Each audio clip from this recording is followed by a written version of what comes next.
কোণার্ক সূর্য মন্দির, যার অপর নাম ব্ল্যাক প্যাগোডা বা কালো মন্দির।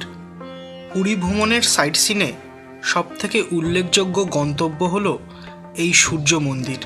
না, এটা শুধু সূর্য মন্দির না, এই মন্দির হলো প্রাচীন ভারতের সভ্যতা, সংস্কৃতি, সমাজ, বিজ্ঞান সব কিছুর আয়না। বিশেষজ্ঞদের মতে এই মন্দিরের দেওয়াল কথা বলে তার অপূর্ব শিল্পরীতির মাধ্যমে, যার প্রতিটি মূর্তি চিন্তাধারা বর্তমান যুগের মানুষকে নতুন করে ভাবায়। চলুন বন্ধুরা, আজ আমরা এই ভিডিওতে জানব ভারতের উড়িষ্যা রাজ্যে পুরীর কাছে অবস্থিত এই কোণার্ক সূর্য মন্দির ভ্রমণের সম্পূর্ণ তথ্য বিবরণ, সেই সঙ্গে এই মন্দিরের অবাক করা ইতিহাস এবং গাইড তথ্য, এবং সেই সঙ্গে পাশে থাকা বেল আইকনটিও প্রেস করে রাখবেন আমাদের নতুন নতুন ভ্রমণ ভিডিও সবার প্রথমে দেখার জন্য। আর এটি সম্পূর্ণ ফ্রি এবং বিনামূল্যে। পুরী থেকে কোণার্ক সূর্য মন্দিরের দূরত্ব সড়ক পথে 34 কিলোমিটার, যা যেতে সময় লাগে প্রায় 1 ঘন্টা। পুরী থেকে সম্পূর্ণ গাড়ি বা অটো ভাড়া করে ঘুরে নেওয়া যায় খুব সহজে। সম্পূর্ণ গাড়ি ভাড়া ₹700 থেকে 800 হয়ে থাকে। আর প্যাকেজ সাইট সিনেও দেখে নেওয়া যায় এই কোণার্ক সূর্য মন্দির। কোণার্ক সূর্য মন্দিরের নিকটতম সমুদ্র সৈকত হলো চন্দ্রভাগা সি বিচ। তবে এই সমুদ্র আগে মন্দিরের প্রবেশদ্বারের খুবই কাছে ছিল। সময়ের সাথে সাথে সমুদ্র পিছনে সরে আসে, তাই আজ মন্দিরের সামনে সমুদ্র নেই, সেখানে ভরে গেছে ঝাউবন ও কাজু গাছের বনে। এই চন্দ্রভাগা সমুদ্র সৈকত বা সি বিচ থেকেই শুরু হয় কোণার্ক সূর্য মন্দিরের ইতিহাসের গল্প।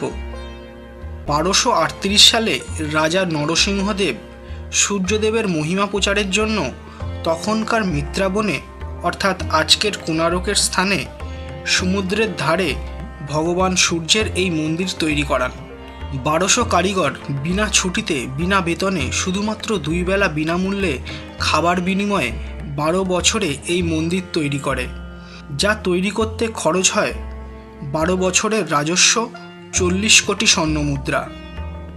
গল্পে গল্পে আমরা পৌঁছে গেছি কোণার্ক সূর্য মন্দিরে। তবে এই মন্দিরের ইতিহাস এবং অদ্ভুত কাহিনী এখানে শেষ নয়, আরও আছে। উড়িষ্যার ইতিহাস অনুযায়ী 1508 সালে কালা পাহাড় নামে মুসলিম সেনারা এই মন্দিরে আক্রমণ করে এবং এই মন্দিরকে ধ্বংস করে।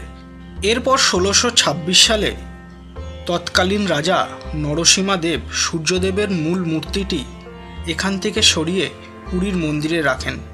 এছাড়াও আরও অনেক মূল্যবান জিনিস ও পাথর নিয়ে যাওয়া হয় পুরীর মন্দিরে। তবে অনেকের মতে মূল সূর্যদেবের মূর্তিটি বিদেশি শক্তি পর্তুগিজ বা ইংরেজরা নিয়ে যায়, যার সঠিক প্রমাণ কিছু পাওয়া যায় না। 1779 সালে অরুণ কুম্ভ নামে একটি স্তম্ভ এখান থেকে সরিয়ে পুরীর মন্দিরে নিয়ে যাওয়া হয়, যা এখন পুরীর মন্দিরের মূল দ্বার বা সিংহ দরজার সামনে আছে। এরপর মারাঠা শাসনকালে মন্দিরের অনেক অংশ অপ্রয়োজনীয় মনে করে ভেঙে ফেলা হয়। আগে এই কোণার্ক মন্দিরের কাছেই ছিল কোণার্ক বন্দর। মন্দিরের মাথায় থাকা শক্তিশালী চুম্বক, যার দ্বারা আকৃষ্ট হতো সমুদ্রের জাহাজ এবং বিভ্রান্ত হতো সামুদ্রিক জাহাজের কম্পাস, যার ফলে কোণার্ক বন্দরে এসে উঠত এই সমস্ত জাহাজরা।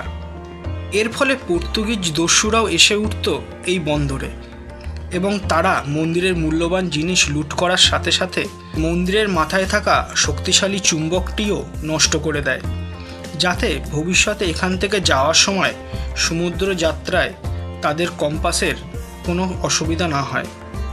1800 সাল নাগাদ এই মন্দির তার সমস্ত গৌরব হারিয়ে পরিত্যক্ত অবস্থায় পড়ে থাকে। মন্দিরের অনেক অংশ বালির নিচে চাপা পড়ে যায়। মন্দির চত্বর এবং এলাকা ধীরে ধীরে ঘন অরণ্যে ছেয়ে যায়। বুনো জন্তুরা বাসা বাঁধে মন্দিরের মধ্যে। সেই সঙ্গে জলদস্যু ও ডাকাতদের আস্তানাতে পরিণত হয় এই কোণার্ক সূর্য মন্দির, যার ফলে সেই সময় কোনো মানুষ এই এলাকার ত্রিসীমানাতেও আসত না। এরপর 1904 সালে লর্ড কার্জন সাহেবের তত্ত্বাবধানে প্রত্নতত্ত্ববিদরা এই মন্দির উদ্ধার করে। তবে তার আগেই মন্দিরের মূল অংশ বা দেউলটি কোনোভাবে ভেঙে যায়। আসল মন্দির এবং মন্দির চত্বরটি দেখতে ঠিক এই রকমের ছিল।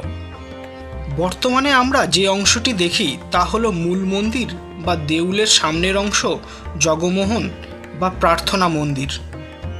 বর্তমানে এই মন্দিরটি ইউনেস্কো ওয়ার্ল্ড হেরিটেজ সাইটের অন্তর্গত। মন্দিরের অবশিষ্টাংশকে ভগ্নাবস্থা থেকে রক্ষা করার জন্য মন্দিরের মধ্যে বালি ভরে মন্দিরের ভিতরকে সম্পূর্ণভাবে বন্ধ করে দেওয়া হয়েছে। কলিঙ্গ ও দ্রাবিড় স্থাপত্য রীতির সংমিশ্রণে তৈরি এই মন্দিরটি ধূসর বেলে পাথরের তৈরি, তাই দূর থেকে দেখে এই মন্দিরকে কালো রঙের মনে হয়।